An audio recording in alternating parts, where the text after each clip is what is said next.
He's 10 years my elder, you know, but when I was a real young kid, I went to him for advice at the Paramount Theater when he was there with Tommy Dorsey, and he gave me some great advice that I've stuck to and insisted on, and it's really helped me survive, because he said, just stay with great songs. In the cutthroat world of show business, where rivalries are born under the spotlights and fame is a fickle beast, some friendships are forged in a fire that time can't extinguish. This is the story of two titans, Tony Bennett and Frank Sinatra, two voices that defined a century, whose friendship became a quiet legend in a world of noise. One was the eternally optimistic crooner from Queens, the other the formidable, untouchable chairman of the board. Their story wasn't one of competition, but of a deep, abiding respect that flowed in both directions. Sinatra, the elder statesman, saw in Bennett not a rival, but a successor, a guardian of the flame. And Bennett saw in Sinatra not just an idol, but a North Star. This bond was personal, profound, and it endured through decades of immense change. It was a friendship so strong that it would echo into Tony Bennett's final days, culminating in a tribute so pure it would bring those who heard it to tears. This is the story of that friendship, the moments that defined it, and the last heartfelt sentiments that proved its eternal power. In the final quiet days of his life at 96 years old, many of Tony Bennett's memories had been dimmed by Alzheimer's. But one name, one presence, remained vividly clear: Frank Sinatra. His final sentiments about his lifelong idol weren't just a tribute, they were an emotional revelation that left his family and fans in tears. This is the story of a friendship that time couldn't erase. To understand their connection, you have to go back to the beginning. Not to a smoky nightclub, but to the ears of a young boy in Astoria, Queens. Anthony Dominic Benedetto, the boy, who would become Tony Bennett, was around 9 years old when he first heard a voice on the radio that floored him. It was a young Frank Sinatra performing on the popular talent show Major Beau's Amateur Hour in 1935.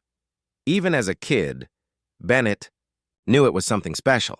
It wasn't just the voice. It was the swagger, the absolute command of the moment. Sinatra became an instant hero.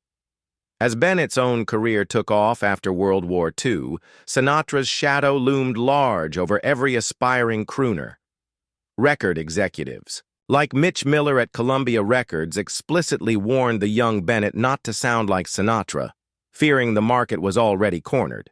But Bennett wasn't interested in imitation. He was interested in artistry, a principle he shared with his idol. Their first real meeting happened backstage at the Paramount Theater in New York.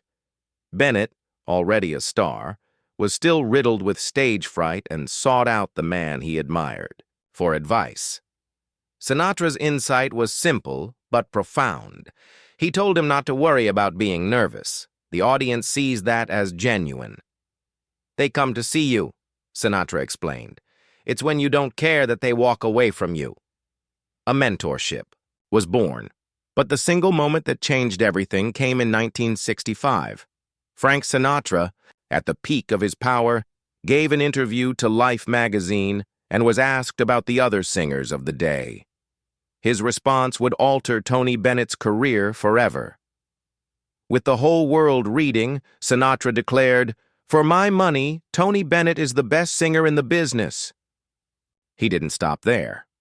"He excites me when I watch him. He moves me," Sinatra continued. "He's the singer who gets across what the composer had in mind, and probably a little more." This was not a casual compliment. In the fiercely competitive world of 1960s music, this was a coronation from the undisputed chairman of the board. Bennett often said those words were more valuable than any award, catapulting him to a new level of respect. It was a public declaration of admiration that solidified a private bond, setting the stage for a friendship that would last a lifetime. Sinatra's public praise was the spark, but the fire of their friendship was tended in private. Theirs became a bond built on something rarer than talent: loyalty. "Loyalty," Bennett once wrote for Time magazine, That one word overrides anything else you need to know about Sinatra. If he loved someone, he loved them for life. Sinatra, though only 10 years older, always affectionately called Bennett "Kid," a term of endearment that stuck for decades. This was a stark contrast to the rivalries that defined so many other celebrity relationships. They never competed. They shared stages, sure, but there was never a sense of one-upmanship, only an easy camaraderie. Their families grew close.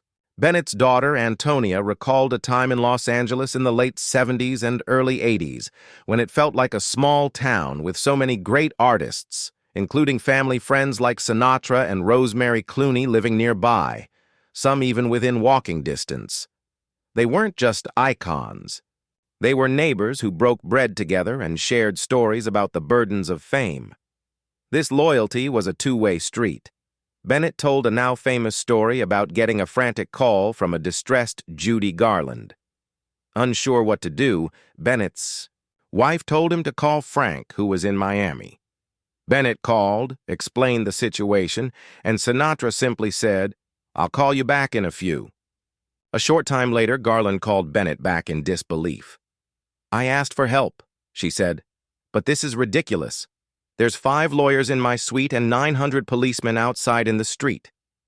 A moment later, Frank called Tony back and asked, with understated cool, "Was that all right, kid?" Bennett repaid this loyalty with quiet, unwavering respect. In 1992, he embarked on one of his most personal projects, a tribute album titled Perfectly Frank. It was a massive 24-track collection of songs made famous by his friend, but this was no simple covers album. Accompanied by his longtime pianist, Ralph Sharon, Bennett infused each song with his own signature touch, his own interpretation. The album was a smash hit, earning Bennett a Grammy and marking a major milestone in his late career resurgence. It was a beautiful, full-circle moment. The kid was now being celebrated for paying homage to the man who championed him. In February 2021, the Bennett family shared the heartbreaking news that Tony had been diagnosed with Alzheimer's disease. Back in 2016, his wife, Susan Benedetto, described the cruel nature of the disease. "There's a lot about him that I miss," she confessed, "because he's not the old Tony anymore." Yet through the fog, 2 things remained as anchors: his wife, Susan, and his music. His neurologist encouraged him to keep performing, knowing it was the best stimulation for his brain. And so, in August of 2021, at age 95, Tony Bennett took the stage at Radio City Music Hall for 2 final concerts, aptly titled One Last Time. He was joined by his friend from a new generation, Lady Gaga. Rehearsals were fraught with uncertainty. Gaga revealed that while Tony would call her sweetheart, she wasn't sure if he truly knew who she was. But then, a miracle. As the familiar notes filled the room, the legendary showman re-emerged. Without notes or cue cards, he sang a full hour-long set from memory. The most poignant moment came when Lady Gaga walked on stage. As the crowd roared, Bennett, with a clarity that shocked everyone, exclaimed, "Whoa, Lady Gaga!" Gaga was overcome. "That's the first time that Tony said my name in a long time," she later said. "My friend saw me, and it was very special." Throughout the performance, another presence was felt on that stage. When Bennett sang the classics he shared with Sinatra, like "Fly Me to the Moon" or "The Lady is a Tramp," there was a noticeable shift. His posture straightened, and a specific smile graced his lips. Gaga said you could feel those songs were for Frank. It was clear that even as his own memories faded, the echo of Frank Sinatra remained a permanent fixture in the soundtrack of his life. In the quiet that followed his retirement, Tony Bennett lived a life increasingly shaped by Alzheimer's. The public moments were gone, replaced by private days with family. Yet, it was in this final chapter that his most profound tribute to Frank Sinatra would emerge, not in a song, but in the simple, heartfelt sentiments that revealed their unbreakable bond. While there isn't a single documented last sentence uttered on his deathbed, His family shared anecdotes that painted a vivid picture of his final thoughts. They revealed that in his last days, the name Frank was a frequent visitor. He would whisper it softly. A smile would light up his face when an old Sinatra record played. The connection was so deeply ingrained that the disease couldn't touch it. These moments revealed everything about his lifelong admiration. It was a sentiment steeped in humility and gratitude, the feeling of a student reporting back to his master. It spoke to the core of Tony's character. It was never about ego, but about honoring the gift of music, a gift he felt Sinatra had helped him protect. This feeling was deeply personal. He often told people that Frank had saved him in the late 1970s when his career was at a low point. Sinatra reached out not with public fanfare but with quiet phone calls of support. Tony never forgot that. In these final, whispered tributes and quiet smiles, Tony wasn't just remembering a fellow singer. He was communing with a brother, acknowledging the man who told him to just stay with great songs, the advice that became the bedrock of his entire career. The story of Tony Bennett and Frank Sinatra is more than a footnote in music history. It's a blueprint for integrity in an industry that often lacks it. Sinatra's legacy was already titanic, but it's also magnified through Tony Bennett. Sinatra's anointment of Bennett as the best in the business was a passing of the torch. In championing Bennett, Sinatra ensured that the great American songbook would not just survive, but thrive.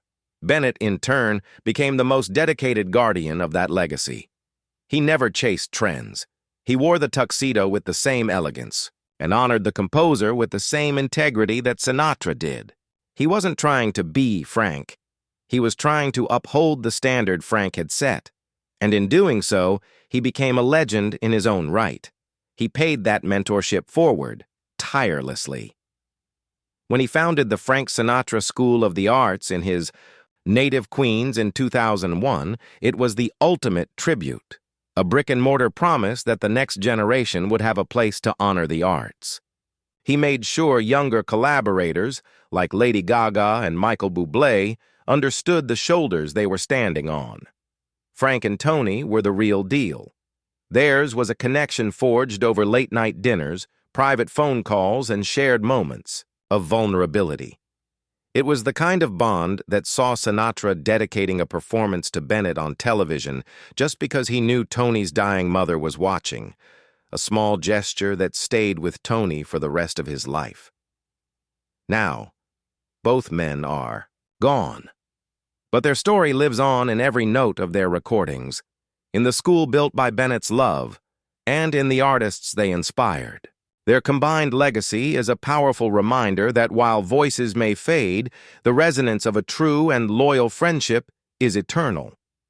The friendship between Tony Bennett and Frank Sinatra stands as a testament to loyalty in a world that often lacks it.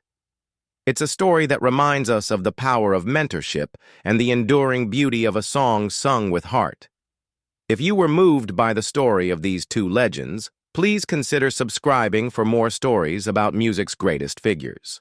We'd also love to hear from you in the comments below. What is your favorite Tony Bennett or Frank Sinatra song, and what does their music mean to you? Thank you for watching.